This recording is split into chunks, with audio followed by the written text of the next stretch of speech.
नमस्कार विद्यार्थी मित्रांनो, पार्थ कॉम्पिटिटिव्ह फोरमच्या ऑनलाईन फिल्ड एज्युकेशन मध्ये मी तुमचे या ठिकाणी स्वागत करत आहे। मी श्रीकांत आडे। विद्यार्थी मित्रांनो, आणखी तुम्ही जर या चॅनलला सबस्क्राइब केलं नसेल तरी आपल्या घरापर्यंत विविध माहिती व नोटिफिकेशन मिळवण्याकरिता आपण या चॅनलला पहिले सबस्क्राइब करू शकता। बघा, आज मी तुमच्यासाठी घेऊन आलेलो यूपीएससी मध्ये त्यांचा रिझल्ट आलेला आहे। निशा उन्नीराजन तुम्हाला माहित आहे, ही व्यक्ती आहे तिरुवनंतपुरम केरळ। कुठची आहे? तिरुवनंतपुरम केरळ। आता हे का बरं आपण घेत आहोत की बघा, दोन मुलीची आई, वय वर्ष 40, दोन मुलीची माता, वय वर्ष 40, 7व्या प्रयत्नात उत्तीर्ण केली यूपीएससी परीक्षा। बघा, आपण म्हणतो लग्न झालं तर झालं, अरे पार्ट ऑफ लाईफ आहे विवाह, मुलं बाळा पार्ट ऑफ लाईफ आहे, परंतु वयाच्या लक्षात घ्या 40व्या वर्षी या महिलेने 7 प्रयत्न, 7 अटेम्प्ट वयाच्या 35व्या वर्षापासून यानं सुरू केली स्पर्धा परीक्षा। ज्या महिलेला काहीच माहित नव्हतं, या महिलेनं स्पर्धा परीक्षेचा अभ्यास सुरू केला आणि या महिलेनं स्पर्धा परीक्षेचा अभ्यास सुरू केल्यानंतर बाई पण काय भारी असते हे त्यांना दाखवलेलं आहे। बघा विद्यार्थ्यांनो, तुम्हाला माहित आहे आपण परिस्थितीने हातबल होतो, आपल्याला वारंवार वाटते हे होईल का, ते होईल का। महिला असो पुरुष असो, लग्नानंतर सुद्धा काय काय होऊ शकते।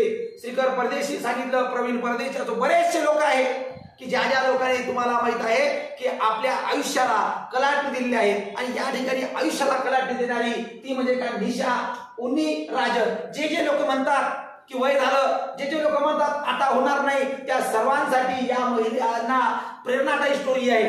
प्रेरणादायी, लहान मुलं त्यांना सांभाळ करणं, नवरा, जॉईंट फॅमिली, हे सगळं सांभाळ करणं साधं काम नाही। एका महिलेला संपूर्ण घर चालवावं लागते, सकाळपासून संध्याकाळपर्यंत संपूर्ण आयुष्याचं टाइम परिवाराला लागते। सोबत लहान जर मुलं म्हटलं तर आपल्याला वेळ देता येत नाही। असे बघा जितने वाले कुछ लक्षात घ्या, प्रत्येक काम अलग करतात आणि ते काही कारण देत नाही, जे हारणारे असतात ना ते कारण देत असतात।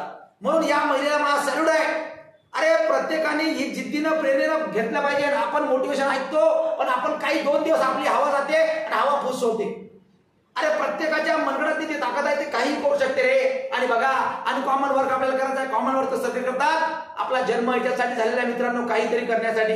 जे स्पर्धा परीक्षेचे मुलं आहेत, ज्या लोकांनी शेवटचा प्रयत्न केला ना, ते सगळे लोक आज यशस्वी झालेले आहे। पण जो प्रयत्न करणं सोडतो तोच अपयशी होतो। अपयशाची व्याख्याच नाही जगात, ना ऑक्सफर्ड मध्ये आहे ना केम्ब्रिज मध्ये आहे। ज्या दिवशी माणूस स्वतः तो प्रयत्न सोडतो त्या दिवशी तो हारतो।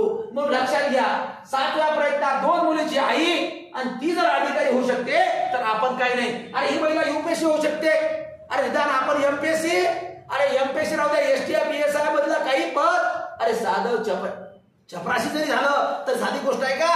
परंतु आपण 1 वर्ष 2 वर्ष 3 वर्ष केल्यानंतर लोक सोडून देतात। लोक म्हणतात मला शक्य नाही आहे, अरे फारच कठीण आहे का, पैसे भरतो, मी हे करतो। अरे तू लक्षात घे, मनानं मेंदूनं अपंग आहे मित्रा, आणि मनानं मेंदूनं अपंग असले मित्र नातेवाईक कोणी आपल्या सोबत नसावं। ज्याच्या मनगडात ताकद आहे ना असेच मित्र पाहिजे। आपल्याला 1000 लोक रिकाम चोटणे पाहिजे, 2 लोक पाहिजे।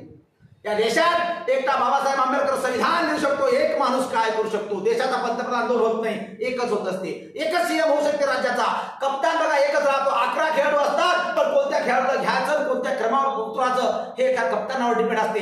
एखाद्याचं करिअर चांगलं करायचं की एखाद्याचं करिअर बर्बाद करायचं हे एका कॅप्टनवर डिपेंड असते। आणि आपण अधिकारी म्हणून एक जिल्हा आबाद करायचा की बर्बाद करायचा, तालुका आबाद करायचा की बर्बाद करायचं हे आपल्यावर डिपेंड आहे।